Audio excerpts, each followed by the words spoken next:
Well, coming off a big week for us, obviously to go from 3-3 in the conference to 6-3, it was a really big week for us. Win 2 road games. We've been stellar on the road and hope to continue that. Play a very good Michigan team, a team that was ranked in the top 25 recently. 7 different women's basketball teams in the Big Ten have been ranked in the top 25.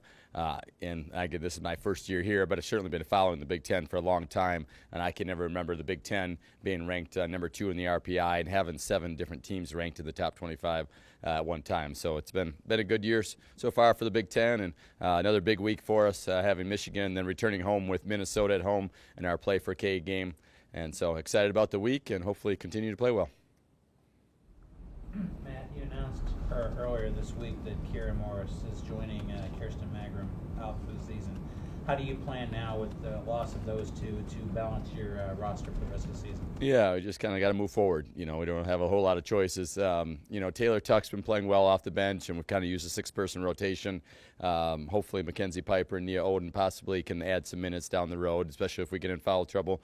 But with the media timeouts and as athletic as we are, we've been pretty fortunate playing 6. I mean, if we can get through last week playing 3 games in 6 days, it probably puts us in fairly good shape for down the road. But we keep reading that. We obviously have adjusted practice a little bit and not gone quite as long or done quite as much full court stuff because of that.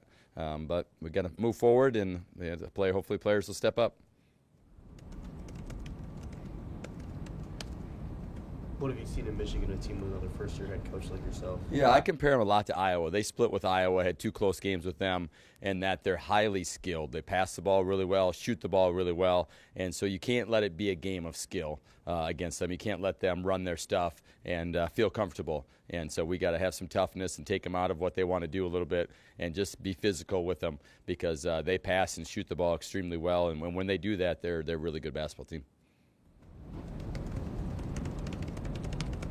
When you get down to a 6-player rotation, do you kind of test your players' conditioning and so forth? I mean, they're not going to get many breathers, are they? They're going to be out there going. Yeah, those 6 better be in pretty good shape. And, I think one of the things we pride ourselves on is how hard we practice, and certainly feel like that prepares them well for the game environment.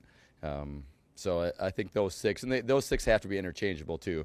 That Adrian has given us a lot of flexibility because she can really play, the 3, 4, 5. Amber Moore's been able to play some 4 for us. And so different kids. Taylor Tuck can defend and rebound. She's done that in the buzz especially, done a pretty good job. So I think just that flexibility with the athleticism we have has kind of helped us. We've also, Ivory has been playing a little bit of point and done a good job with that. And Amber, we've run a few sets with her at the point as well. So just kind of mixing things up with those 6 and those 6 being interchangeable and being really flexible has helped us be able to do different things and match up different ways. We can start different kids on certain kids and then switch them later depending on foul trouble. So those 6 have been, because of their length and their athleticism, has given us some flexibility.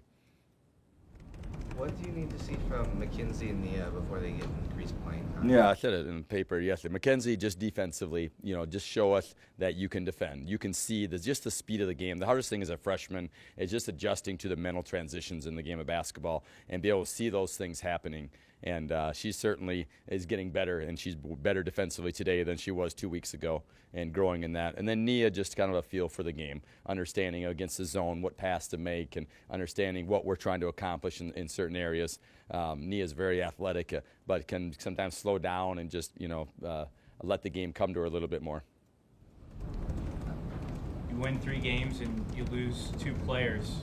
How has this team kind of adjusted to the highs and lows just in this past week? Yeah, I don't know that because those players have not been playing. I think it would have been a little bit tougher had Kirsten and Kira been, playing in games, and then all of a sudden they're out for, out, and then it makes a little more difference. So we've had to kind of adjust. Kirsten's been out for a while. Kira's been out for a long time. So, I think it was kind of maybe a little bit of a mental thing when, they heard them say they're done.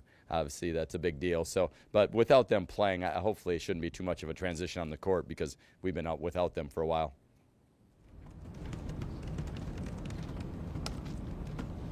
Anything on the phone lines for Illinois women's basketball coach Matt Bolant? Anything else in the room? Thank you. Have a great day.